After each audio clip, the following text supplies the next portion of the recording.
Hey, what's going on, people? It's Berkeley Moses here, just getting to finish off my summer and youth sports series as we look towards starting the season. I'm here with two-time national champion Carleton guard Alain Louis, and he's also a CEBL professional basketball player. Thank you for joining me.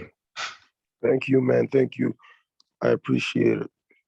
How's everything going? How has training been and getting ready for the season? Everything's been good. So basically, we've been done with the CBL for a week now, a weekend and a half. So I've been back home in Montreal, just training and just getting right before I head out. How was the CEBL season for you? You're playing with the Ottawa Blackjacks. You just want to reflect on your time there? Yeah, my time was great. I feel like I went in with the idea that I was gonna learn a lot and I was gonna play like kind of more of a backup role. But what happened was I brought some energy and some speed that they needed, so they had me playing in more of a lead role right away, which bro, it was insane because Yeah. they threw me in the fire and I just had to go out and compete every day. Talk about what it was like adapting from the pace you've been playing at in youth sports to the new CEBL pace against players who have played in the G League and other professional leagues. What is it like against those players? It's completely different speed, different size, different strength. Like the guys were just way faster and they could think and play fast, which is something that you don't see everywhere in youth sports or even the D1 level. So it was just fun just to see where I was at and how I fared against real men. You think the youth sports has done a good job of preparing you to play professional, where were you easily able to translate the skill set? Yes, like people think the youth sports is not it's not good competition, but the top 10 teams are really good. Yeah. So I feel like in terms of the talent pool, we were all okay, but it's really just who could just get used to the speed and just the level of thinking fast right What was it away. like to play against some of your colleagues or even play with some of your colleagues and former colleagues like Cadre and the others? It was fun just to it was fun just to see everybody doing well because like the guys that actually played, they had big roles, right? So it was fun just to see that we're good like that and we can actually compete with real pros. Like we have talent. We have talent over there. That's good. Just to take it back a little bit, you did your high school prior to Carleton in Thetford Mines, prominent prep school in Quebec. What was that experience like, and how did you end up at that prep school out there? Okay, so that experience was great for me because I don't think there is any other program that I could have went to that would have made me come in at Carleton and be ready as I was. And it was really a question of how hard the coaches were coaching and how just they value the right things, playing hard, being smart, and yeah, like they got me right. And how I how I ended up playing with these guys was when I was young. Um, so that one coach saw me and he talked to my parents and said, I'm trying to start a prep school and things like that. And my mom, she fell in love with the idea, right? Like getting me away from distractions and things. And she sent me out there and I just fell in love with the grind. Like not seeing friends, not going out, just just being focused and working hard, and I felt like that was a blessing.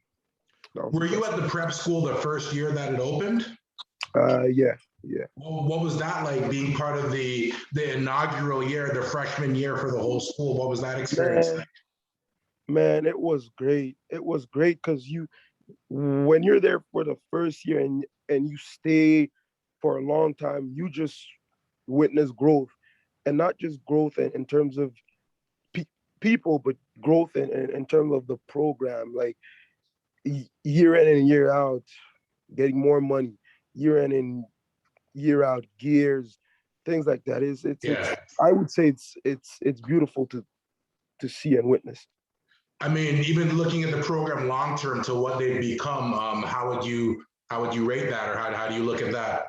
Man, they did a great job with just moving in the right path, right? So now they have sponsorships, things like that. So kids are really lucky, man. They're blessed that some guys really fought and played well for them to have something now. For sure. What was how did you transition from there to Carleton? Did you get in contact with Coach Smart originally, or what was that process like?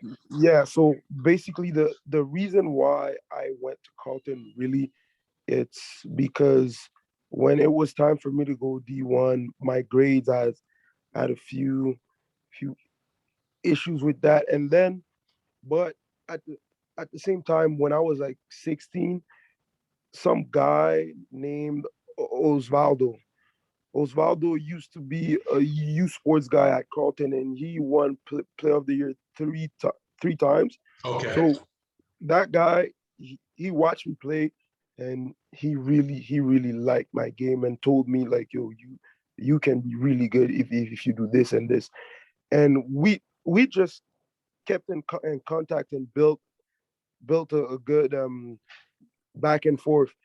And then when I told him, yo, my grades are bad and things, he basically said, yo, if you can't clear out to go stateside, you should come here.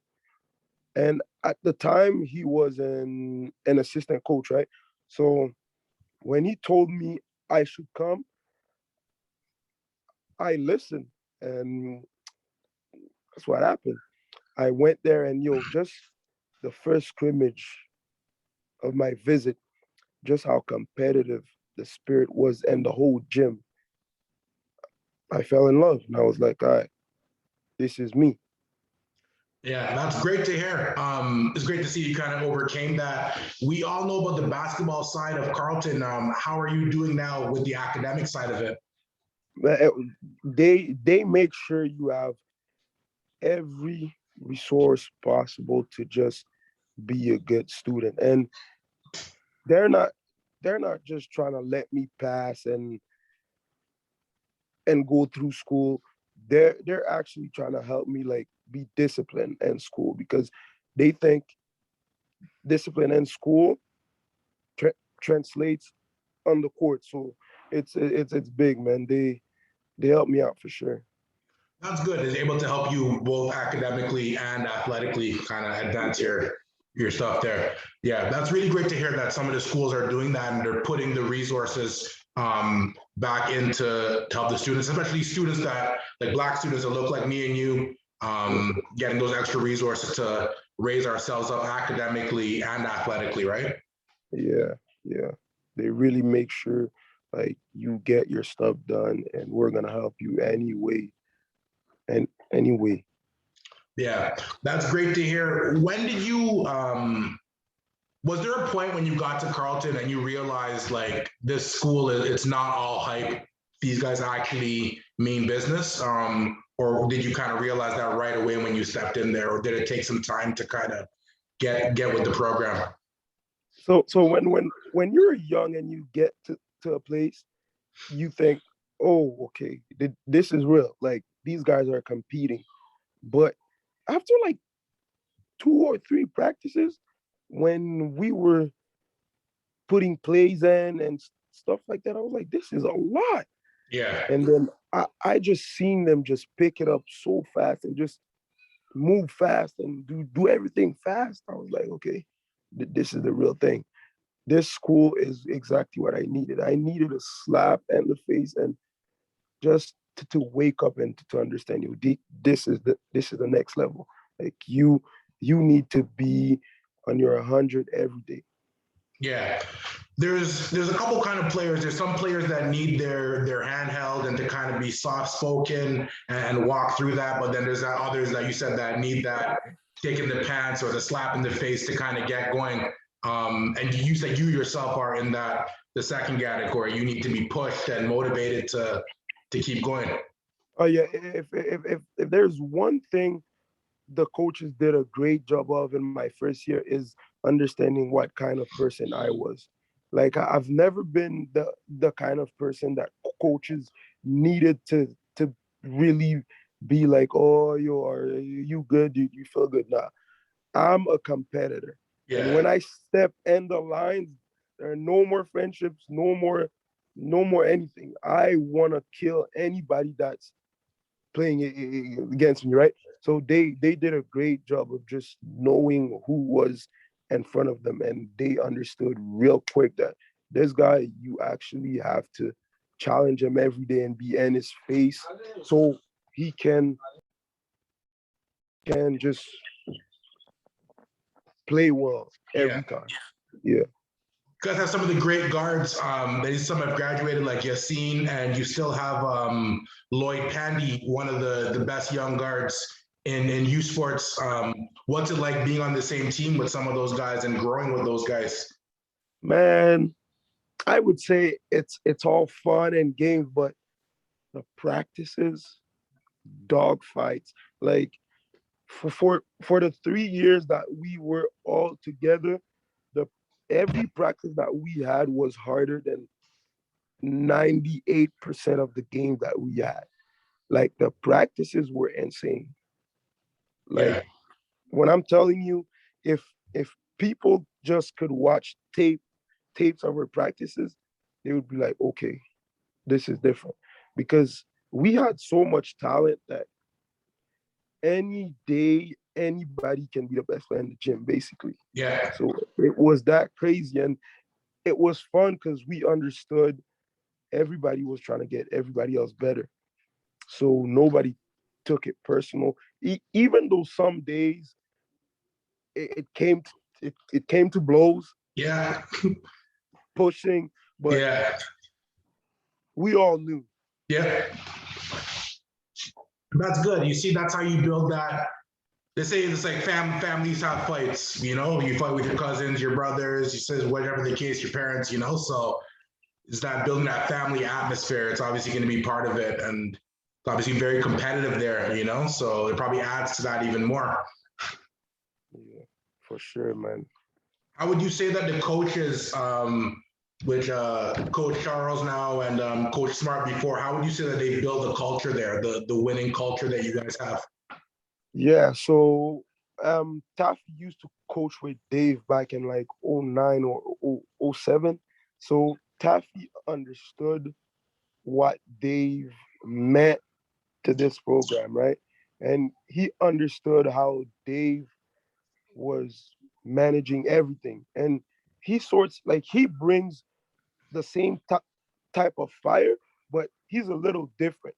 Like Dave, Dave would challenge you in terms of straight up your you being a competitor.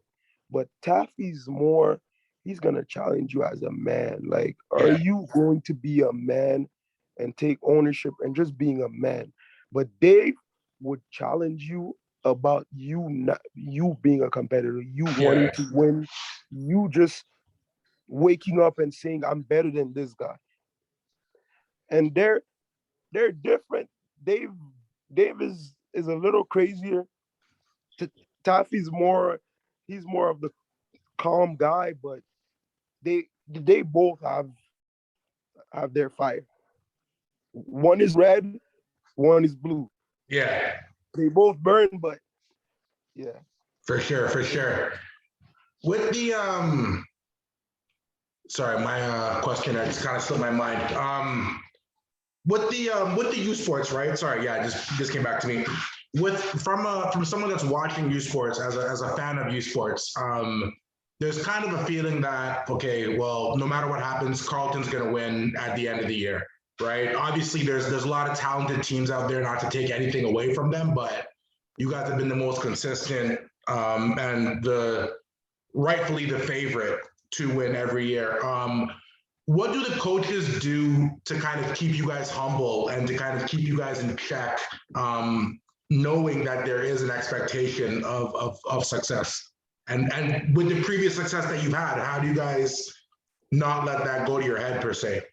Yeah, like what I'm gonna tell you, like my first year when I came in, when I was just trying to understand what was going on, one thing I picked up is the common variable was Dave. Like Dave understood how to go and get the best out of his guys. And what he did was so like he's such like he's so superstitious. Like he has this pre-game rituals, like it's always the same thing, like Yeah, it's precise. Like yeah, he believes in doing things every day the right way, so it's a habit, and instead of trying to flip switches. yeah, And that's one of the things I think that kills some teams. You sports, it's when you know you have talent, you have this bad tendency of thinking it's gonna be flipping a switch. But if you come up against a team that has some talent, but that is consistent in what they do, they're gonna win a lot. And what Dave does, he has good talent, good to great talent, and he builds them into being like straight up guys that are gonna come in and do their job, and everybody's gonna do their yeah, job every day consistently. We're gonna be so good at what we do that it doesn't really matter. Talent wise, it doesn't really matter. We're gonna beat anybody. And for the past few years, we've been so talented. It looked easy, but it was a day in and day out challenge. Like Dave would challenge everybody every day, and Taffy does the same. He yeah, understands. He challenges people to not be arrogant. yeah, Challenges people to just every day you have to do it. You can't do it one day and rest the other one. It has to be an everyday thing. Like they actually, I would say Carlton, they build pros. Like they they will talk to you like you're a grown man, and they will try to make you understand it's an everyday thing. You have to do it every day. What you're good at has to be a given. It has to be an everyday thing. Exactly. yeah, yeah. It's all part of the culture that they build there. One thing you said that I was kind of reflecting on is when you said that the practices were harder than 98% of the games. Yeah. Um, you maybe just, I guess, kind of reflect on that and then see, like, expand on that a bit more. What is it about the intensity of the practices that makes it so difficult? Man, the crazy thing is it starts with the coaching staff. These guys, they're all competitors. Like they're all guys that Dave or Taffy knows they were all crazy when they played. So they understand they're gonna come in and they're gonna get people going. Like for instance, this one coach, Jamie, me and him are really close, right? So before every practice, he walks by me and tells me something crazy. He's like, yo, that guy's better than you. Or he tells me, Yeah, yo, yeah, this and that. So yeah, I'm like, what? I'm like, all right, it's on now. And yeah, and and I'm and he knows me. I'm gonna go after whoever. And I yeah, go after people, and then the whole intensity changes. And he does that with individuals every day, and they get us yeah, going like that. And the practice is just a nightmare because somebody's gonna go at one guy, yeah, the other guy's gonna be like, "What? He's going at me? yeah, All right, let's do it." yeah, So it starts with the coaching staff, the leaders. and then everybody fouls. I think too, with your team being so deep, it may be tough to take a practice off because, Exactly. yeah, you're looking crazy out there. You know what I mean? Hey man, the minutes go by fast, man. Yeah, yeah, yeah. And there's only so many minutes to divide up, and you take a practice off. It's like, well, you might as well take a game off too, because like, It's really that crazy. Like you can't take days off because that guy is almost as good as you. So yeah, if you're not gonna do the job, he's gladly gonna do it, yeah, and yeah, nobody's gonna feel bad. yeah, 100%. Mhm. As a competitor, what's the team you like to play against? What team really gets you up to go as a Uh, competitor? yeah, like I like playing against Laurentian, obviously, because Cadre's a three-time player of the Yeah, year. So we're like, hey man, F that. We're gonna go yeah, after him. yeah, We're gonna go after him. So we like playing against him. We like playing against Laurier because they're well coached and they can hoop. They can yeah, flat out hoop. Ryerson, oh man, yeah, just the crowd electrifying. Like those games were crazy. Dow, they gave us two crazy games, like at nationals yeah. 2 years. And who else would I say we Ottawa U, Okay. obviously crosstown rivals. So obviously Yeah. we love those. Yeah, that's pretty much it. I would say. Yeah, there's such good competitions, such good competition within the youth sports. Is there anything you think they could do to maybe either get the games televised or provide scholarships to players or anything that can be done to get the league going at a faster pace? Yeah. Absolutely. Like what what me and Lord and Cadre, like what we were talking about this summer is basically me, Lord, Ali, and them. We were saying if the youth sports understood how the CBL worked, Yeah. the like our league would be much bigger because right now it's all about being televised. It's all about social media, and the Yeah. CBL did just a great job of putting everyone out there. Yeah. Even the camera crew wasn't camera, so everybody's getting love. So Yeah. everybody's getting known. Everybody has a brand, and the CBL just did a great job with that.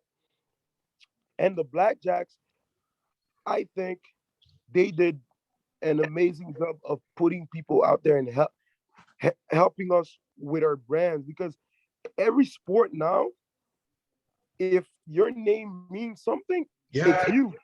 Yeah. It's you. So Yeah. what I think the youth sports has to do is take a page out of them and understand you have to start putting games on TV. You have to Yeah. start just pushing guys, pushing names, pushing people, and Yeah. just get them known. And that is gonna bring more fans.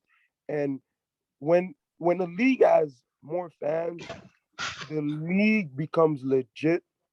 And when the league is legit, pro people watch it more. Yeah.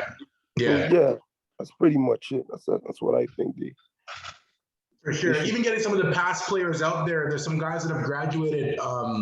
A guy that comes to mind is a guy like JV. You know, I mean, he plays in the CEBL, he stays local, he does a lot of things in the community. Even youth sports should use someone like that to kind of promote their brand and to promote the league a bit better, or do commercials with Cadre, or do commercials with Lloyd, or do not even commercials, like even social media posts or something like that to kind of keep get the brand Yeah, going a little bit. So absolutely, absolutely. Like I think nowadays it's all about branding, and if your league is legit, you need to put your league out there, and the more you put it out there, the more you're doing for the kids that play in your league. So yeah, and you'll attract better talent too, because if guys are seeing you on TV, They're seeing Ali on TV. They're seeing these guys on just like, oh man, I wanna be on TV, and I can just go right down the road to Ryerson, or I can stay right here in Ottawa. I don't have to go D1 to get that publicity or whatever. Exactly. And I feel like one other thing I did not mention is if you want talent, like kids that are talented, sometimes they do not like they need you to take care of their school fees for them. So Yeah, what they're trying to do is wake up and I'm trying to go D1. yeah, Why? One of the first reasons why is because I'm gonna get free school, yeah. free almost everything, and I'm gonna be able to play ball. And Like now you youth get sports, name, image, and likeness down there too. exactly. So Yeah, youth sports, the two factors, it's TV branding, stuff like that, and the other factor is free school. Like you have free school, you're gonna have more talent stay home.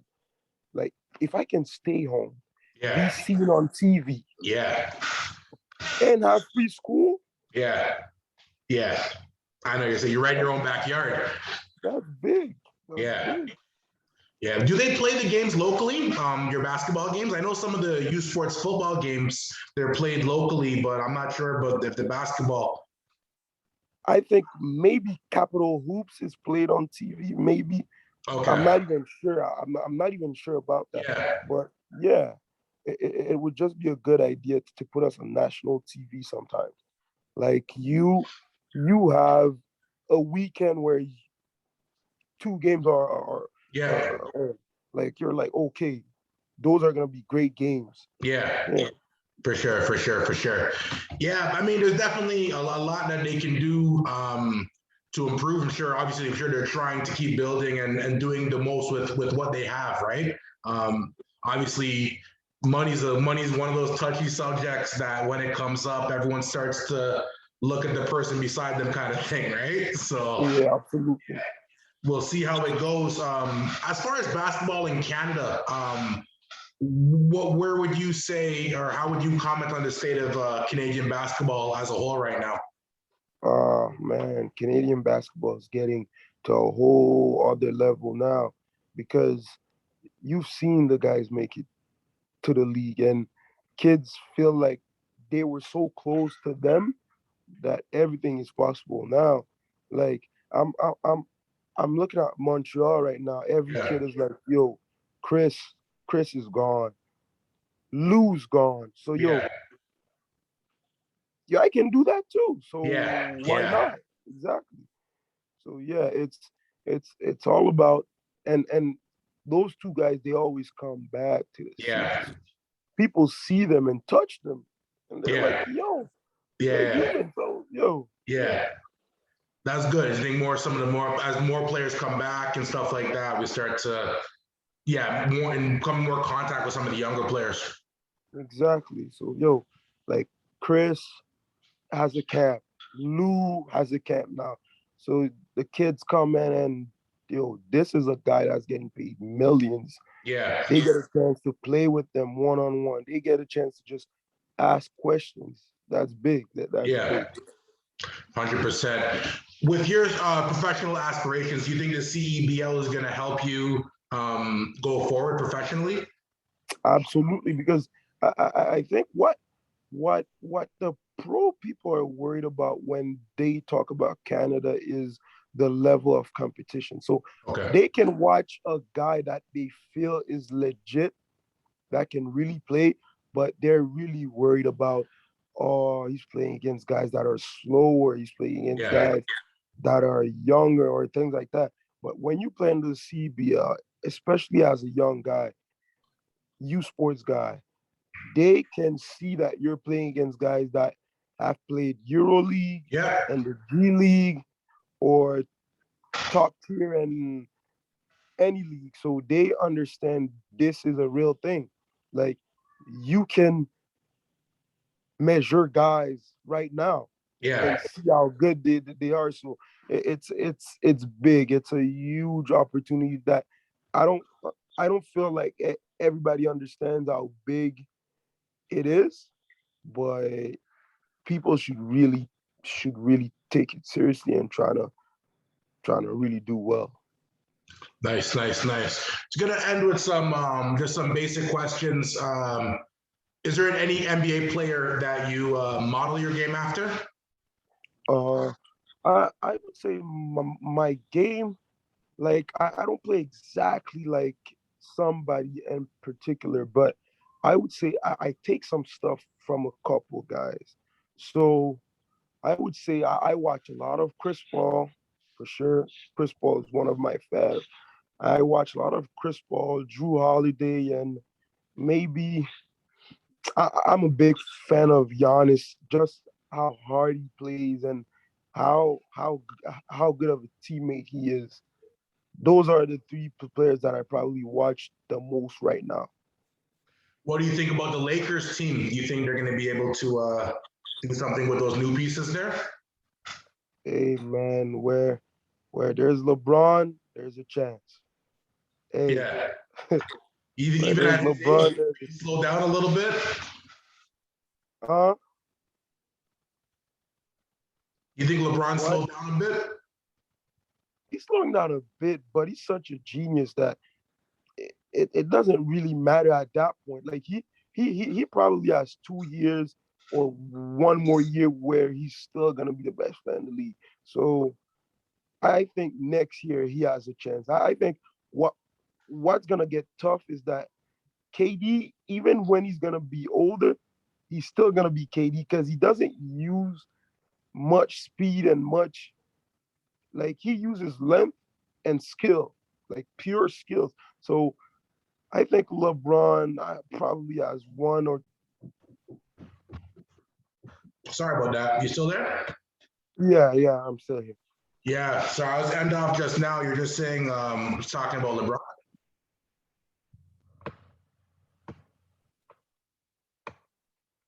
All right, I'm gonna just end it here. Double check the recording. Thanks for joining me. I think we got everything we need. If you stay on for a few moments though.